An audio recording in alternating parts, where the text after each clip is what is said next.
பிரியமானவர்களே, ஆண்டவராகிய இயேசு கிறிஸ்துவின் நாமத்தினாலே உங்கள் யாவரையும் அன்போடு கூட நான் வாழ்த்துகிறேன். ஆண்டவர் கிருபையாய் நமக்கு கொடுத்த இந்த புதிய நாளுக்காக முதலாவது நாம் ஆண்டவருக்கு நன்றி சொல்லுவோம்.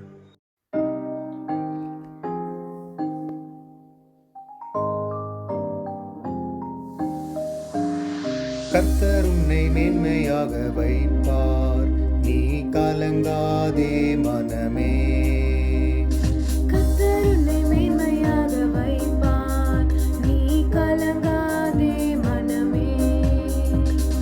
கையிடும் வேளையில் ஆசீர்வாதமும், களங்களில் நிரம்பிடும் தானியமும். கையிடும் வேளையில் ஆசீர்வாதமும், களங்களில் நிரம்பிடும் தானியமும். நிறைவான நன்மை உண்டாக கர்த்தர் உன்னை மேன்மையாக வைப்பார். நிறைவான நன்மை உண்டாக கர்த்தர் உன்னை மேன்மையாக வைப்பார். கர்த்தர் உன்னை மேன்மையாக வைப்பார், நீ கலங்காதே மனமே. கர்த்தர் உன்னை மேன்மையாக வைப்பார், நீ கலங்காதே மனமே. இந்த நாளுக்கென்று ஆண்டவர் கொடுக்கிற ஒரு வார்த்தை உபாகம புஸ்தகம் 14ஆம் அதிகாரம் 29வது வசனம். உபாகமம் 14:29. உன் கை செய்யும் வேலையில் எல்லாம் உன் தேவனாகிய கர்த்தர் உன்னை ஆசீர்வதிப்பார். இந்த நாளிலே ஆண்டவர் நம் ஒவ்வொருவரையும் பார்த்து சொல்லுகிறார், நீ செய்கிற ஒவ்வொரு வேலையிலும் உன் தேவனாகிய கர்த்தர் உன்னை ஆசீர்வதிப்பார். அப்படி என்றால் ஒவ்வொரு நாளும் அந்த வேலையை தொடங்குவதற்கு முன்பதாக, ஆண்டவரே உம்முடைய கிருபை என் மேல் இருக்கட்டும், இந்த நாள் நான் செய்கிற ஒவ்வொரு வேலையிலும் உம்முடைய ஆலோசனை, உம்முடைய ஞானத்தை, உம்முடைய பலனை எனக்கு தாரும் என்று நாம் ஜெபித்து விட்டு அந்த நாளின் வேலையை நாம் செய்யும் பொழுது நிச்சயமாகவே நாம் செய்கிற வேலையை ஆண்டவர் ஆசீர்வதிப்பார். பிரசங்கி புஸ்தகம் 5ஆம் அதிகாரம் 19ஆம் வசனம் இப்படியாய் சொல்லுகிறது, தேவன் ஐஸ்வரியத்தையும் சம்பத்தையும் எவனுக்கு கொடுத்திருக்கிறாரோ அவன் அதிலே புசிக்கவும், தன் பங்கை பெறவும், தன் பிரயாசத்திலே மகிழ்ச்சியாயிருக்கவும் அவனுக்கு அதிகாரம் அளிப்பது தேவனுடைய அனுக்கிரகம். இந்த காலை வேளையிலே நாம் செய்கிற ஒவ்வொரு கிரியைகளிலும் வேலையிலும் நாம் ஆசீர்வாதம் பெற வேண்டுமானால் அங்கே தேவனுடைய அனுக்கிரகம் இருக்க வேண்டும். இங்கே பிரசங்கி எழுதுகிறார், ஐஸ்வரியத்தையும் சம்பத்தையும் எவனுக்கு ஆண்டவர் கொடுத்திருக்கிறாரோ அதிலே அவன் திருப்தியாய் புசிக்க வேண்டும், தன்னுடைய பங்கான ஆசீர்வாதத்தை பெற்றுக்கொள்ள வேண்டும். தன்னுடைய பிரயாசத்திலே அவன் பிரயாசப்பட்டு செய்கிற ஒவ்வொரு வேலையிலும் அவன் மகிழ்ச்சியாய் சந்தோஷமாய் இருக்க வேண்டும். அதற்கு அதிகாரம் அளிக்கிறது தேவனுடைய அனுக்கிரகம். அந்த அதிகாரத்தை தேவனுடைய அனுக்கிரகத்தினாலே நாம் பெற்றுக்கொள்ளுகிறோம். அந்த அதிகாரமும் தேவ அனுக்கிரகமும் நமக்கு பலனையும் சத்துவத்தையும் தந்து, ஆலோசனையும் ஞானத்தையும் தந்து, நாம் வேலையில் எல்லாம் நேர்த்தியாய் செய்வதற்கு ஆண்டவர் நமக்கு உதவி செய்கிறார்.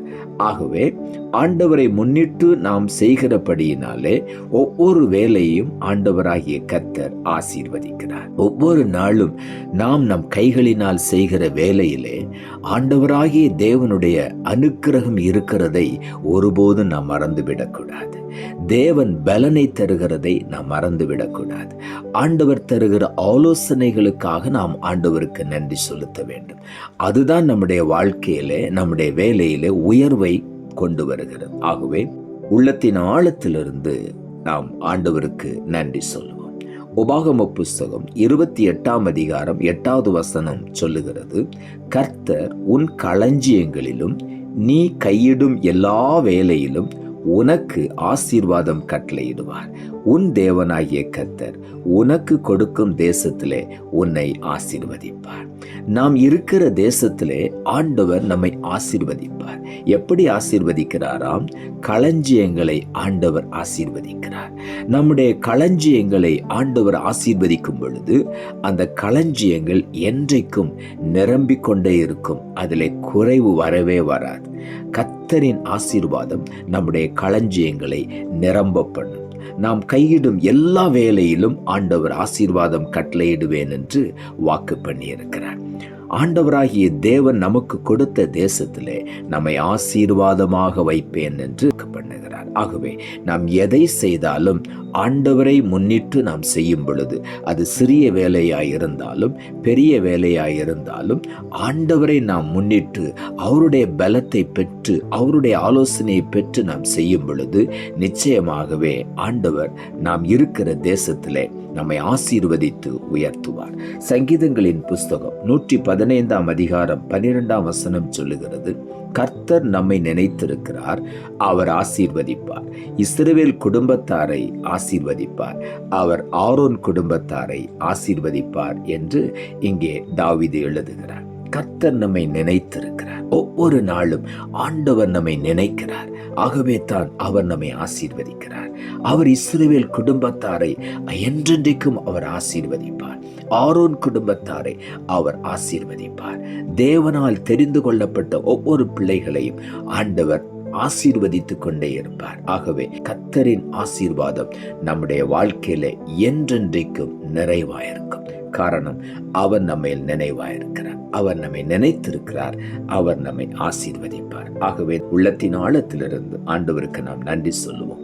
நீதிமொழிகளின் புஸ்தகம் 10 அதிகாரம் 22 வசனம் இப்படியாய் சொல்லுகிறது, கர்த்தரின் ஆசீர்வாதமே ஐசுரியத்தை தரும், அதனோடு அவர் வேதனையை கூட்ட மாட்டார். இந்த நாளிலே ஆண்டவருடைய வார்த்தை சொல்லுகிறது, கர்த்தரின் ஆசீர்வாதமே நம்முடைய வாழ்க்கையிலே ஐஸ்வர்யத்தை மேன்மையை கொண்டு வருகிறது, அதனோட ஒரு வேதனையும் அவர் கூட்டவே மாட்டார். ஆகவே நாம் வேறு எந்த வழியிலும் ஐஸ்வர்யத்தை தேடினால் அது நமக்கு வேதனையை தான் கொண்டு வரும். ஆகவே ஒவ்வொரு நாளும் கர்த்தரை நாம் முதலாவது தேடி ஆசீர்வாதத்தை நாம் பெற்றுக்கொள்ளுவோம். நாம் செய்கிற ஒவ்வொரு வேலையிலும் துவங்குவதற்கு முன்பதாக ஆண்டவரை நோக்கி ஜெபித்து நாம் ஆரம்பிக்கும் பொழுது அந்த நாள் முழுவதும் நாம் செய்கிற கையின் வேலைகளை ஆண்டவர் ஆசீர்வதிப்பார், நம்முடைய பிரயாசங்களை ஆசீர்வதிப்பார். அதிலே அந்த ஆசீர்வாதம் நமக்கு ஐஸ்வர்யத்தை கொண்டு வரும். இந்த நாளிலே ஆண்டவர் நம் ஒவ்வொருவரையும் பார்த்து சொல்லுகிறார், உன் கையில் செய்யும் வேலையில் எல்லாம் உன் தேவனாகிய கர்த்தர் உன்னை ஆசீர்வதிப்பார். கர்த்தரின் ஆசீர்வாதமே நமக்கு ஐஸ்வர்யத்தையும் மேன்மையும் கொண்டு வரும். ஆகவே உள்ளத்தின் ஆழத்திலிருந்து ஆண்டவருக்கு நாம் நன்றி சொல்லுவோம். நாம் ஜெபிப்போம். அன்புள்ள ஆண்டவரே, கிருபையா நீர் கொடுத்த இந்த புதிய நாளுக்காய் மறுபடியும் நமக்கு நன்றி செலுத்துகிறோம். ஆண்டவர் கொடுத்த ஜீவனுள்ள வார்த்தைக்காக நன்றி.